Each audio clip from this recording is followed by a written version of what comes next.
Shalom pemuda-pemudi Tuhan semua. Yuk kita sama-sama belajar tentang kebenaran dan firman Tuhan. Sebelumnya, perkenalkan nama saya Simpson Simulon. Di sini saya akan menyampaikan kebenaran dari firman Tuhan. Nah, yuk kita sama-sama belajar. Oke, check it out. Nah, teman-teman, dapat kita lihat bunga yang ada di gambar ini adalah bunga teratai. Nah, bunga teratai ini biasanya tumbuh di air yang sangat berlumpur, kotor atau coklat. Tetapi bunganya tidak kotor, malah lebih berwarna dan bersih karena ditopang oleh batang yang kuat.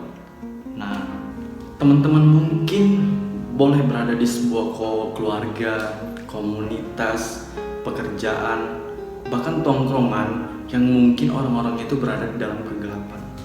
Namun, kita sebagai anak-anak Tuhan, kita harus memberikan keindahan dimanapun kita berada. Nah, kenapa? Karena kita adalah garam dan terangnya dunia. Kenapa? Dimana kita itu menggarami bukan ditawarkan, dan kita menerangi bukan digelapkan. Nah, mari kita baca firman Tuhan yang berada di Matius 5 ayat 13 sampai 16. Kamu adalah garam dunia. Jika garam itu menjadi tawar, dengan apakah ia diasinkan? Tidak ada lagi gunanya selain dibuang dan diinjak orang. Kamu adalah terang dunia. Kota yang terletak di atas gunung tidak mungkin tersembunyi. Lagi pula, orang tidak menyalakan pelita lalu meletakkannya di bawah gantang, melainkan di atas kaki dian sehingga menerangi semua orang di dalam rumah itu. Demikianlah hendaknya terangmu bercahaya di depan orang, supaya mereka melihat perbuatan yang baik dan memuliakan Bapamu yang ada di surga. Nah, teman-teman, sebelum kita menggarami atau memberikan dampak bagi sekitar kita yang mungkin orang-orang itu masih berada dalam kegelapan, ingat, kita harus ada yang namanya sebuah wadah gitu.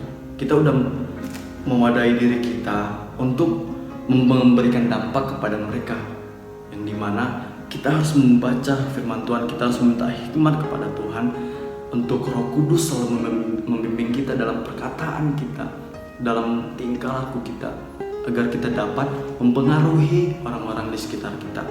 Nah, teman-teman, di ayat ke-13, kamu adalah garam dunia. Jika garam itu menjadi tawar, dengan apakah ia diasinkan? Tidak ada lagi gunanya selain dibuang dan diinjak orang. Nah, ketika kita tidak memberikan dampak atau kita terjerumus terpengaruh oleh hal-hal yang gelap itu, maka kita akan diinjak dan dibuang, di mana kita tidak dipergunakan lagi untuk menjadi alat untuk kemuliaan Tuhan. Nah, teman-teman, yuk kita sama-sama menjadi garamnya Tuhan, di mana kita harus memberikan dampak, mempengaruhi orang-orang di sekitar kita melalui tingkah laku kita, melalui perkataan kita. Karena apa? Karena kita ini adalah anak Tuhan. Di mana kita ada, di situ nama Tuhan dipermuliakan. Ada amin. Amin. Nah, teman-teman, di ayat ke-16, demikianlah hendaknya terangmu bercahaya di depan orang, supaya mereka melihat perbuatanmu yang baik dan memuliakan Bapamu yang di surga. Ketika kita melakukan perbuatan baik atau mempengaruhi orang-orang di sekitar kita, maka yang akan dimuliakan adalah Tuhan kita, Yesus kita. Ketika mungkin dari perbuatan kita yang menolong orang, dan mungkin dari perbuatan kita yang saling mengasihi sesama, tidak berbuat jahat, atau ketika ada seseorang yang memarahi kita, memaki kita, kita lebih memilih tetap rendah hati, kita lebih memilih diam dan nasihati mereka. Dan kalau kita lebih memilih meminta maaf kepada mereka, mungkin mereka masih sadar gitu,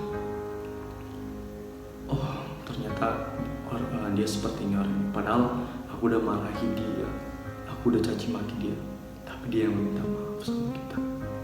Nah, teman-teman, mungkin di dalam kehidupanmu sekarang, kamu yang masih hidup oleh kedaginganmu, yang mungkin masih terpengaruh oleh lingkungan sekitarmu, lingkungan yang jahat, kamu masih mau diajak temanmu merokok, kamu masih mau diajak temanmu untuk berbuat hal-hal yang jahat, seperti ayo mencuri, seperti berantem mengganggu orang, teman-teman sadar kita adalah anak Tuhan.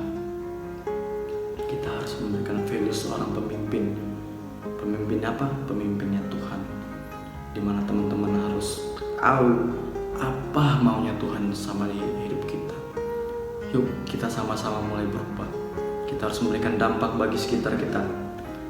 Tapi ingat teman-teman, sebelum kita menjadi dampak dan menjadi terang bagi sekitar kita, utamakan untuk membaca firman Tuhan ini.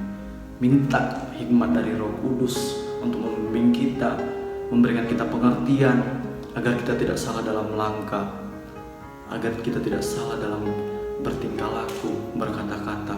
Karena kita apa? Karena kita dipimpin oleh Roh Kudus. Oke teman-teman, sekian dari firman saya.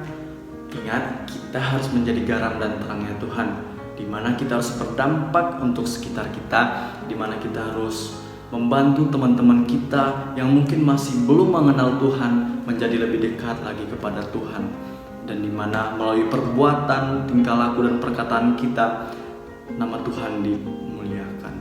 Oke, sekian dari saya Simon Simbolon. God bless you. Thank you.